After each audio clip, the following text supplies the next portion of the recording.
क्या कुछ नया करने के लिए जम्मू में सोच रहे हैं? जमुई में देखिए, सबसे इम्पोर्टेंट बात आज है कि इतना 20 लाख का आबादी है जमुई ज़िला, और संसदीय क्षेत्र भी काफ़ी आबादी का है।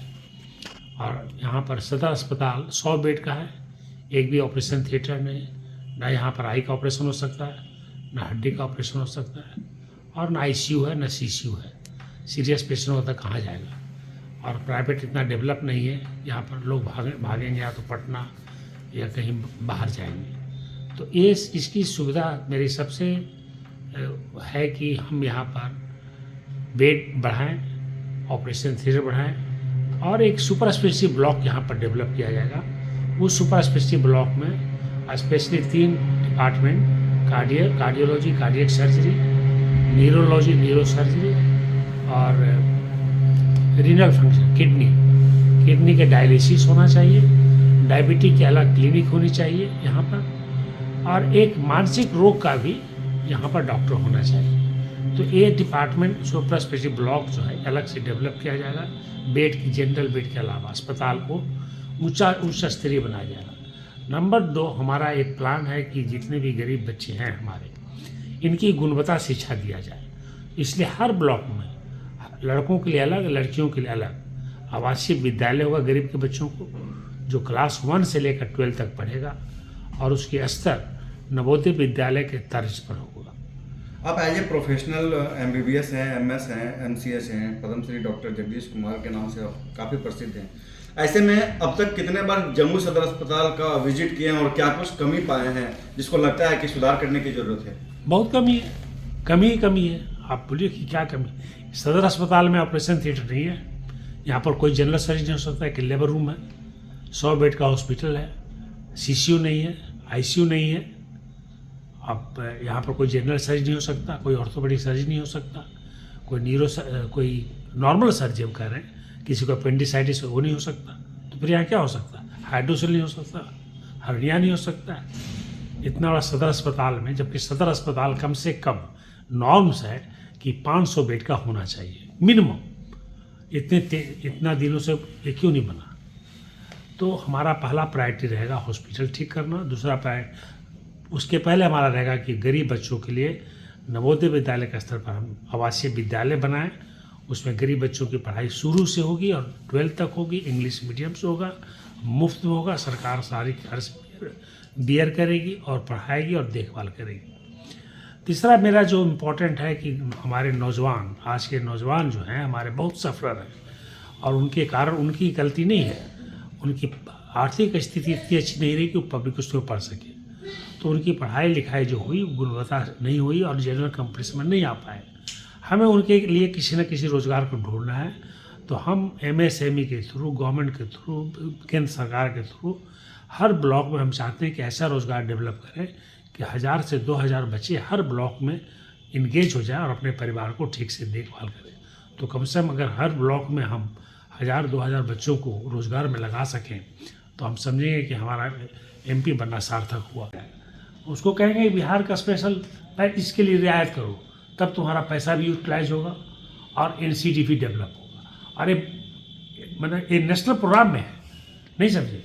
इस नेशनल प्रोग्राम को खाली हमको इम्प्लीमेंट करवाना है, तो हमें कोई दिक्कत नहीं होगा कि हम नेशनल प्रोग्राम को यहाँ इम्प्लीमेंट नहीं करा सकते। हमको मालूम है कि कहाँ से कैसे किया जा सकता है, क्योंकि हमको मालूम है कि हम कितना पैसा देते हैं बिहार सरकार को और ये क्यों नहीं यूटिलाइज होता है। आपको छोटी सी बात कर देते हैं, 2010 में 11 में हमने पैसा दिया ट्रॉमा सेंटर बनाने के लिए, 9 ट्रॉमा सेंटर। आज कितना हो गया? 2024 हो गया, बना ही नहीं ट्रॉमा सेंटर। तो इंट्रो दे दीजिए सर, बोल दीजिए। एक मिनट। कल गणतंत्र दिवस है। मेरी तरफ से हमारे लोकतांत्रिक सामाजिक न्याय पार्टी के राष्ट्रीय अध्यक्ष होने के नाते हम अपनी शुभकामनाएं सबको देते हैं गणतंत्र दिवस का, और सभी नेताओं को बताना चाहते हैं कि 78 साल हो गया लेकिन आज तक हमारे गरीब लोगों को सामाजिक और आर्थिक न्याय नहीं मिल पाया। तो सामाजिक और आर्थिक न्याय के लिए गुणवत्ता शिक्षा और काम करें मन से, तभी मिल पाएगा। क्योंकि बाबा साहब ने कहा था कि राजनीतिक समता तो हमने दे दिया, लेकिन आर्थिक और सामाजिक समता तभी देंगे जब यह देश के नेता ठीक होगा। तो हमारा यही कहना है नेताओं से कि आप लोग ध्यान दें गरीबों पर ताकि उनका उद्धार हो सके। गणतंत्र दिवस पर मैं यही कहना चाहता हूँ कि अगर सच्चे दिल से आप गणतंत्र दिवस मनाते हैं तो आप गरीबों पर ध्यान दीजिए। संविधान का पालन बिल्कुल नहीं हो रहा है। केंद्र सरकार, भारतीय जनता पार्टी की सरकार ने संविधान को ताके पर रख दिया है। आप देखिए ना, आईज का सिलेक्शन यूपीएससी के थ्रू होना चाहिए। ये लेटरल एंट्री करा रहे हैं जहाँ पर किसी का रिजर्वेशन नहीं देते। ये सब जो जितना हमारा ऑटोनोमी था, सीबीआई, ईडी, आईबी, ऑटोनोमस ख़त्म कर दिया। जितने हमारे संस्थाएं थी उसको ऑटोनोमी ख़त्म कर दिया। एक सीआईसी था, इंफॉर्मेशन कमीशन ऑफ इंडिया, उसको उन्होंने ख़त्म कर दिया। तो ऑटोनोमी लोगों को ख़त्म कर दिया तो संविधान रहा कहाँ? इलेक्शन कमीशन ऑफ इंडिया का चुनाव अगर सरकार खुद अपने हाथ में लेती है तो उसी का कठपुतली हो जाएगा। तो संविधान है कहाँ? संविधान के अनुसार आप काम कहाँ कर रहे हैं? तो ये सरकार जो है संविधान का आरक्षण ख़त्म कर दिया करीब करीब। आप देखिए हर प्रधानमंत्री ने इस देश में 345 PSU पब्लिक सेक्टर यूनिट बनाए, लेकिन यही एक ऐसा प्रधानमंत्री हैं जो एक भी नहीं बनाए और करीब करीब 145 पब्लिक सेक्टर यूनिट इन्होंने 10 साल में बेचने के कागार पर ले दिया है और कुछ बेच ही दिया है। तो ये बात है, तो ये गलत बात है। जबकि उससे क्या हो रहा है, उससे बच्चों नौजवानों को नौकरी नहीं मिल रहा है।